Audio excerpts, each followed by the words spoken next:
Hi everyone, it's Jake, back from Talk Too Much. I'm here to talk about, of course, the Scream franchise. Well, I hope you enjoy. Everybody's list is completely different. My list is not the correct list. Your list is probably the correct list to you.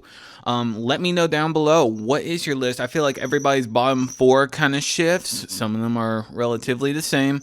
I feel like everybody's top three is relatively similar, but let's just keep it going. I'll give my reasoning behind each one.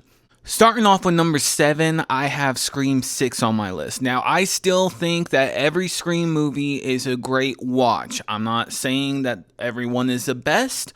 I'm just saying that there are some that have duller moments than others. So, going into Scream 6, this was supposed to be the sequel to the second set of trilogy for this movie. And I didn't have any skepticism. I thought the whole New York setting was really cool. I was excited for the subway scenes. I was excited to see Ghostface with a shotgun, even though that's a little strange. And you know, you're always supposed to keep sharp objects away from Ghostface. Having a shotgun is just something a little new, so it had me a little excited for to see what the kills are. My main complaint with this movie, however, though, is the Ghostface reveals and the motivation. The motivation, I get it was supposed to back off of Scream 5 with what would be Jack Quaid's family in the movie coming in. And I just felt like the motivation was very weak.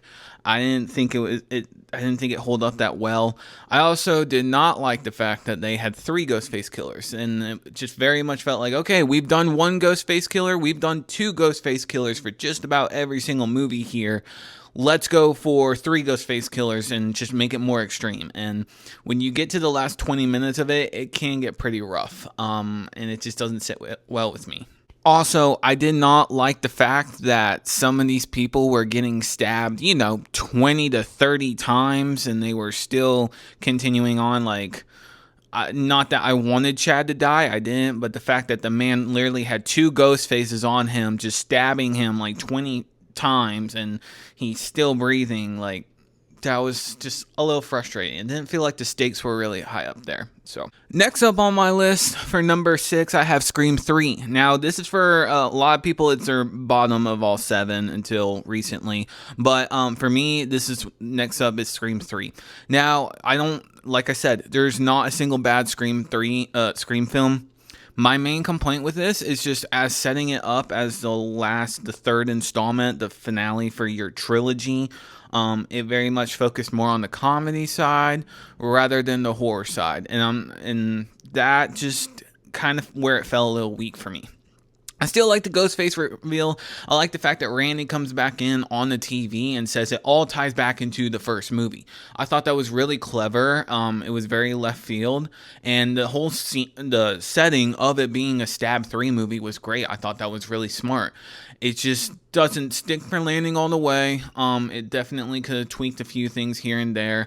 Could have made it a little bit more gory, and then also you just have some scenes where just the whole Ghostface being Sydney's brother doesn't really add up with the kills.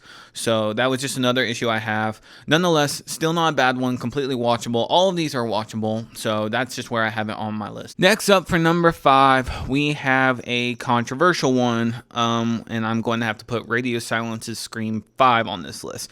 Now, by no means do I think Radio Silence did a bad job. I think if anyone was to get what Wes Craven created, definitely it was given to the right hands.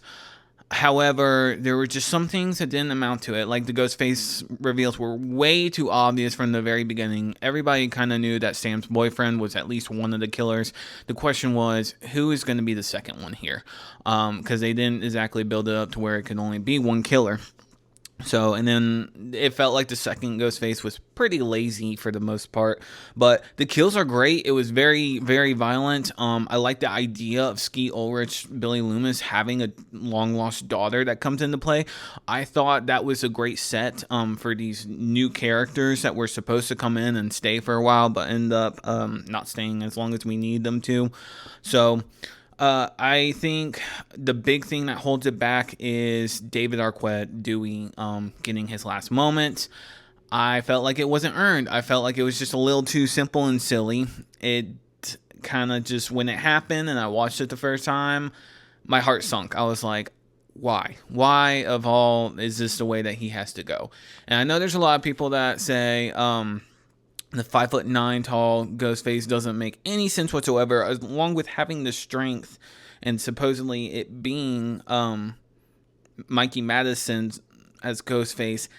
You have a lot of issues there that don't really add up, and that part just doesn't sit well with me. It didn't feel earned. It didn't feel proper. So with that being said, it lands at number 5. Still not a bad movie. Still good. That's just where I would rank it on my list. All right, coming in at number 4 is my big hot take, and this is the one where most people will probably say you are insane. You have an awful opinion. I don't care about your franchise ranking. I think it's stupid. I'm going to have to put Scream 7 on this list. Now, the reason being is I feel like this is a refreshing step for Sidney Prescott. I feel like she does a great job in this movie. As I've explained in my review, her and Isabel May having that mother-daughter relationship, I felt like that was a proper step towards the next franchise, especially since where this movie fell off. And that's also why I had Scream 6 at the very bottom of my list. It's because a lot of those plot holes just didn't end up getting resolved. And so there are definitely a lot of issues I can completely understand, but it goes for all the kills. The kills are creative. The Ghostface was very left field for me, but that's also because I am not the smartest person in the world. But watching this and seeing the Ghostface reveal, I was like, I can definitely understand how this is going to be a controversial one. But for me, at least, it was very left field. I didn't expect it. I thought it was pretty good.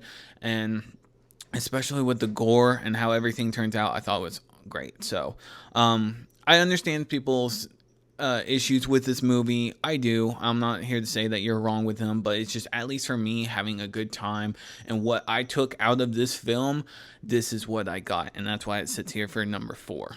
Number 3 on my list is going to be Scream 4. Now, I have a great time with this movie. At least between 3 and 4 on my franchise ranking, there's a pretty sizable gap. And I would at least say my 1 to 3, I would rewatch over and over and over again. I actually went out of my way to watch Scream 4 the other night because they're doing a couple of signings with Emma Roberts and Rory Culkin. And I was like, this was such a good movie. I want to go back to it. And as Wes Craven's last movie, I think it's something where it's going to hold up for a very, very long time. I think the social commentary was way ahead of its time with the whole live streaming and blowing up on YouTube and just wanting to make it big. I love the idea of Jill coming in as a family member of Sidney Prescott, and she wants to be famous. She wants to have the same devastation that Sidney Prescott had and get rich from it, get famous from it. That is all she wants. And I heard Kevin Williamson talk about what they had planned to do with Jill until they decided to change it and write her off. And I understand, but it's a real shame because she was such an amazing character in this. I think having this 11-year gap and that skepticism of, okay, we have 11 years since the third movie. How are we going to up the stakes? How are we going to keep this modern but not too obvious, where people have cameras, people have, they're watching left and right with their phones. How are we going to keep it up? And I think they did a great job with that. The kills are definitely violent, very intense, which I love that. It felt like they were holding nothing back. And that's also another reason why when I looked at Scream 7, I was just thinking to myself, I'm like, this is a combination of 4 and 5, and that's what I also liked about it. So bringing in a lot of those 4 elements into it, but having it as its own separate movie, I don't find any issues at all. I think Kirby is a great addition to the franchise, especially after writing off Randy. Having that person there to bring in the commentary of, well, this is kind of your horror stuff left and right, and continuing on. It's wonderful. There's not enough praise I can give this, and I think Wes should be proud. Unfortunately, he's not here today, but I think he should be proud at least that this was his last movie. I know as a Scream fan, I'm all the way in on it. I would rewatch it over and over again. So it's coming in at number 3 for me. Oh. Number 1 and number 2, this is where my controversial hot take comes in. Please, I want to go ahead and give a disclaimer. I think my number 1 and number 2 picks, they're both masterpieces. I give both of them 5 out of 5s. They are just by far the best in this franchise. Whenever I'm rewatching this franchise, these are the two that make me the most excited to start this. And I don't think we've ever touched that peak. Maybe a little bit in Scream 4, but for my number 2, I'm gonna have to go with the OG Scream. Now, I say that to say there is not one single flaw in this movie. I think everything that it is going for is absolutely perfect. I think that it creates such an iconic character. I love Matthew Lillard. I love Skeet Ulrich. I love Neve Campbell. I love Rose McGowan. There is not a single person in this movie that does wrong. I think the whole setting of it and Sydney's history and why this whole Ghostface is coming back and wreaking havoc on their whole town because of her and what happened to her mom, it's absolutely genius. And the fact that it's just poking at modern horror movies from the time, it's so clever, it's so smart, it's so funny, it just gets you every single time. I could rewatch this over and over and over again. I think it's just such a blast. There's not enough praise that I feel like I could give towards this movie that not everyone else has said. It does a great job. And it should be held on the pedestal that it is at for horror movies. I mean, this should be the bar. This saved the genre in the 90s, and you can't help but think this is just a magnificent creation from the great Wes Craven, who started Nightmare on Elm Street back in the 80s and was like, you know what, we're going to bring something else. We're going to take New Nightmare, and we're going to bring it back in for something else. And I love what they did with it. So it's coming in at number 2 for me. All right, go ahead. Get your comments ready. I already know it's coming. Yeah, my number 1 is Scream 2. You can't touch this film. A year after the magnificent Scream 1, you have Scream 2 here, which there is not a flaw. It's carrying on that perfect sequel of what a sequel to a horror movie should be. I absolutely love this film. I actually think it's the most copies I have on VHS. I have a sealed copy right here. I got this in the Scream bundle I bought not that long ago. And then from the very beginning when I started collecting VHSs, I of course snagged Scream 2 originally. So, to say I'm a Scream 2 fan, it would be a bit of an understatement, but I loved all the characters in this. I loved how it upped everything, and it's like, okay, we're going to take the tragedy of the first film, but we're going to up the stakes, as Rainy Meeks would say. Everything, when he's having that conversation with Dewey about what a sequel to this type of movie would be, it's amazing. All the meta commentary to it. You know, Sydney's in college now. She has a lot more at stake with her. This is not the first time she's done this, but at the same time, she's thinking, okay, who could this be? And then having the ultimate reveal of it being Billy Loomis's. Sorry, my cat just started attacking the mouse on my tripod. Are you done there? Okay, we're getting back to it. Okay, now she's done with it. Anyways, sorry about that. Anyways, love the Ghostface reveals in this. It hits every single time. The purpose of it, the surprise of it all. Everything. The gore is all just top notch here.